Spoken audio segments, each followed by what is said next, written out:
The leaves barely moved that morning. Still. Dead still. Like the forest was holding its breath with me. I shouldn't have come back. They told me to let it go. Sheriff Collins said, "He's gone, son. Ain't nothing out there but grief."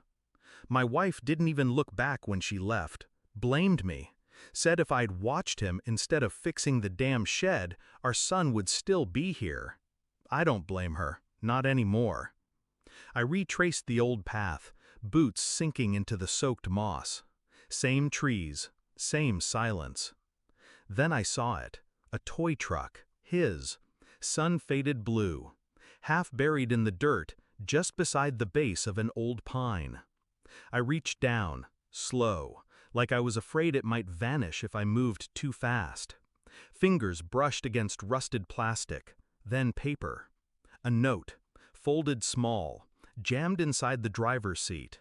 Crayon scrawl, "Help me, Daddy." And just beneath that, 3 numbers, letters maybe. FERT 5213. I didn't breathe. I showed no one the note, not even her. Not the woman who used to press his drawings to the fridge like medals. She was already gone. Took her bags, her accusations, and what was left of her conscience. Moved back in with her sister. Grief looks like tears. Guilt hides behind them. I locked the note in my safe that night. Stared at it until the clock passed midnight. FERT 5213. I searched the internet. Nothing useful. Some conspiracy forums mentioned a place. Fort Earton. Decommissioned army complex. Cold War era. Buried deep in Virginia woods. FERT. My hands clenched. I served 4 years and 3 tours overseas. Thought I'd seen the worst of mankind. I hadn't. I told no one I was going. Just packed a bag, printed satellite maps, and drove south. Every rest stop felt like an interrogation. Every mirror, a silent trial. But the closer I got, the more the silence inside me sharpened. At the edge of the forest near the old base, I parked the truck, dug out binoculars, scanned the woods. Then I saw it. A man. Tall, pale, standing just beyond the tree line, not moving. And behind him, briefly, something moved. Small, quick, a flash of color. Blue. I returned every day that week, different hours, watching, documenting, patterns. The place wasn't abandoned, not really. Lights flickered underground, movement in shifts, dogs barking faintly at night. I contacted an old buddy from Intel, told him just enough. He owed me. 2 days later, I had what I needed. Blueprints, logs, coordinates, Section 52, Level 13. I broke in the night of the thunderstorm. Security was light, maybe too light. Like they didn't expect anyone to come back. Concrete halls, dripping pipes, a smell of bleach and metal. Then I found the room. Observation glass, one-way mirror, and behind it, my son, alive, sleeping, hooked to machines, monitored, labeled Subject A13. His hair was longer, cheeks thinner, but it was him. A screen nearby displayed logs, one line repeated across multiple files. Child obtained via maternal contract. Behavioral compliance in progress.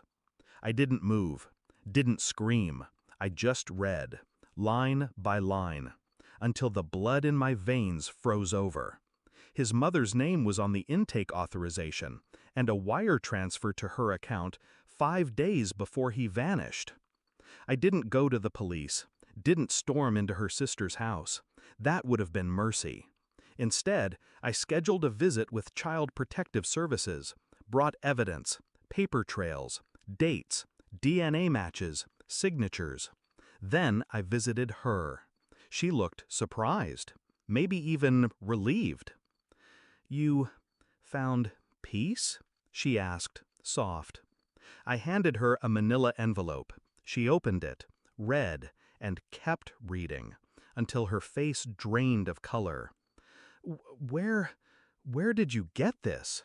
I didn't answer. I just said, He called for me, and I heard him.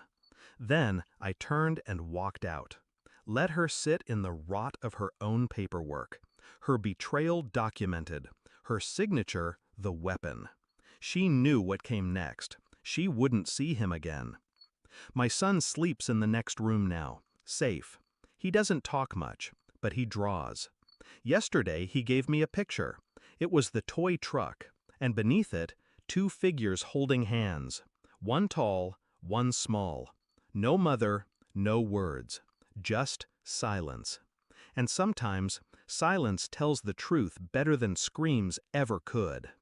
I burned her note today, the one she left when she disappeared again, full of pleas and apologies and regret. I didn't read past the first line, because in war, you don't revisit the dead, you just bury them, and never dig them up again.